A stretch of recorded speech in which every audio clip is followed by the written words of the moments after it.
लाहौर में तकरीबन 21,000 से ज़ायद जो केसेस जो हैं वो रजिस्टर हुए हैं तलाक के हवाले से। फैसलाबाद में 14,000, शेखुपुरा में 11,000, रावलपिंडी में 10,000 से ज़ायद, जबकि गुजरांवाला, गुजरात और सियालकोट में 8,000 से ज़ायद तलाक के केसेस रिपोर्ट हुए हैं। और ओवरऑल अगर हम बात करें तो पंजाब की अगर हम बात करें तो उसके फैक्ट्स के मुताबिक 2 लाख से ज़ायद केसेस जो हैं तलाक के रजिस्टर हुए हैं।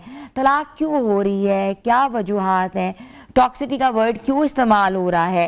पहले ज़माने में तो एक रिलेशनशिप को सारी ज़िंदगी निभाया जाता था और एंड तक भी हम कहते थे कि हम अधूरे हैं अपने पार्टनर के बगैर, मगर बदलते वक्त के साथ साथ कौन से ऐसे मुहरकात हैं जो कि इस रिलेशनशिप को खोखला बना रहे हैं। तो आज हम इस पर बात करेंगे। हमारे साथ मौजूद है माहिर नफ्सियात सलमान अहमद अवान, जिनको मैं वेलकम करती हूँ। अस्सलाम वालेकुम। वालेकुम सलाम। उम्मीद है खैरियत से होंगी। बिल्कुल मैं खैरियत से हूँ, मगर आई थिंक एक रिश्ता जो है वो बिल्कुल खैरियत से नहीं है। क्या वजह है? ये जैसे अभी आपने जो आज़ादोशुमार बताया ना, तो ये मैं भी इस स्टडी को पढ़ रहा था। इसमें वो कहते हैं कि इतने सर्टिफिकेट्स इशू हुए हैं डाइवोर्स के, और सर्टिफिकेट जो इशू होते हैं वो यूनियन काउंसिल के ज़रिए कोई इशू होता है, जिसका मतलब ये है कि ये तो वो है जो कि ऑफिशियल नंबर है, जो कहीं पे रुजू कर लिया गया, कहीं पे कोई चीज़ रजिस्टर नहीं हुई, वो तलाक जो है वो डिफरेंट है। आप अगर रिसेंटली पिछले कुछ सालों में देखें ना, तो एक तो जैसे जैसे दौर बदलता है, ज़माना बदलता है, तो चीज़ें वैसी थोड़ी बढ़ती हैं और साथ रिपोर्ट भी ज़्यादा होती हैं। आज सोशल मीडिया का दौर है तो चीज़ें कुछ ज़्यादा रिपोर्ट होती हैं, ज़्यादा बात होती है। लेकिन आपको रिसेंट एक ट्रेंड नज़र आएगा कि जिसमें ये ज़्यादा बात होती है कि बस अलहदगी इख्तियार कर ली जाए, अच्छे नोट के ऊपर चीज़ों को ख़त्म कर लिया जाए, वाइंड अप कर लिया जाए।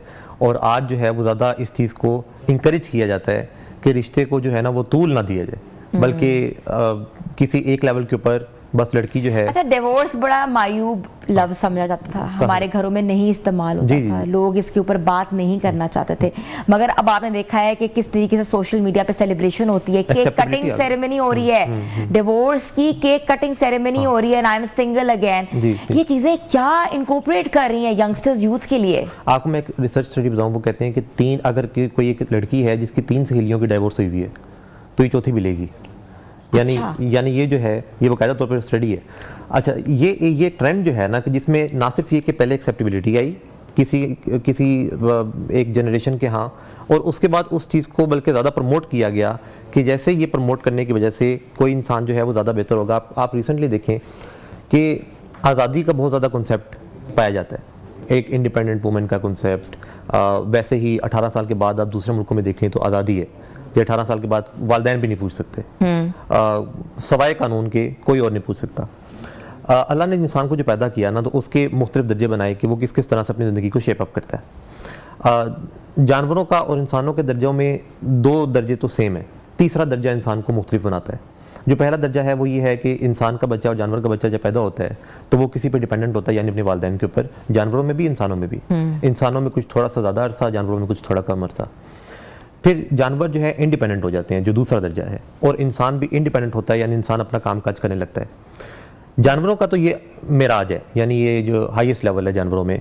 लेकिन इंसानों का ये मिराज नहीं है। इंसानों का जो मिराज है वो इंटरडिपेंडेंस है, यानी 2 लोग आपस में बाहमी लेन देन को बनाते हैं और इसी के ज़रिए शादियाँ होती हैं।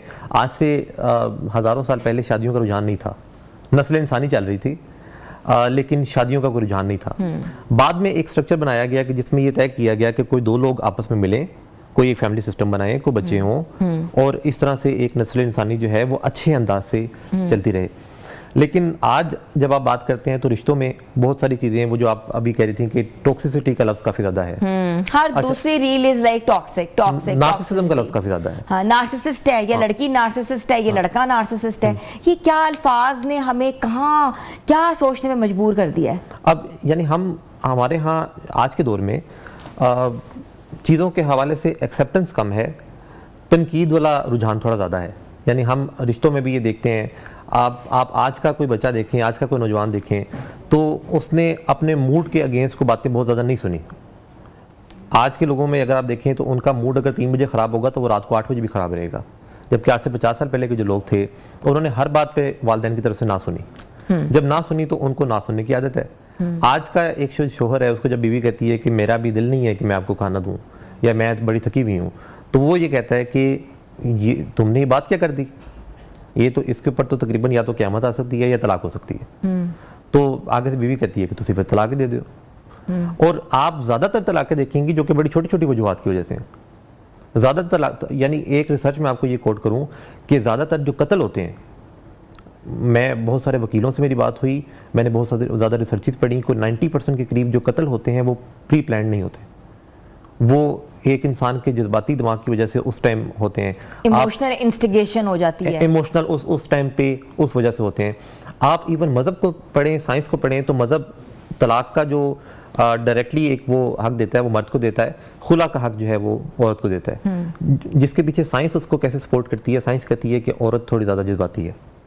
अच्छा, ठीक है। अच्छा, जब औरत जज्बाती है तो अगर औरत के पास फ़ौरन से वाइंड अप करने का हक हुआ तो वो तो फ़ौरन से वाइंड अप करके आगे होगी चली जाएगी। मर्द के पास ये हक होना चाहिए क्योंकि वो थोड़ा ज़्यादा लॉजिकल दिमाग से, अल्लाह ने इंसान को दो तरह के दिमागों से नवाजा, एक जो सोच समझ वाला दिमाग है और एक जो जज्बाती दिमाग है। अच्छा, जिन लोगों का जज्बाती दिमाग ज़्यादा एक्टिव होता है, आप देखते हैं कि ज़्यादा मसाइल का शिकार वो लोग होते हैं। मियाँ बीवी का जो ताल्लुक है ना, जैसे ये जो टॉक्सिसिटी, ये बाकी सारी चीज़ें, रिसर्चेस ने, साइंस ने साबित किया कि कुछ 4 तरह की चीज़ें होती हैं जिसकी वजह से ताल्लुकात ख़राब होते हैं। अच्छा, पहले मुझे ये बताएं कि टॉक्सिसिटी होती क्या है, टॉक्सिसिटी कहते किसको है? यानी ये जो टॉक्सिक होना है या नार्सिसिस्ट होना है, ये बड़ी इस तरह की टर्म्स हैं। जैसे कि लेट्स सपोज हम नार्सिसिज्म की बात करते हैं तो ये साइकोलॉजी में पूरा डिसऑर्डर है, यानी इसके पूरे बाकायदा तौर पर सिम्टम्स हैं। ये ऐसे इंसान के बारे में है जो कि सिर्फ खुद पसंदी का शिकार हो, जिसकी वजह से फिर लोगों को नुकसान भी हो लेकिन उसमें कोई गिल्ट रिमोर्स की भी फीलिंग ना हो और कोई इस तरह की चीज़ ना हो, सेल्फ सेंटर्ड हो। हाँ, सेल्फ सेंटर्ड हो। अच्छा, इसका पूरा डायग्नोसिस है, यानी ऐसा नहीं है कि मैं अभी बैठा मैं ये कहूँ कि जी ये हिना साहिबा जो है ये नार्सिसिस्ट है और आप कहें सलमान भी नार्सिसिस्ट है और हम कहें कि जी हम तो दोनों छोड़ें, जितने कैमरा मैन है वो भी नार्सिसिस्ट है।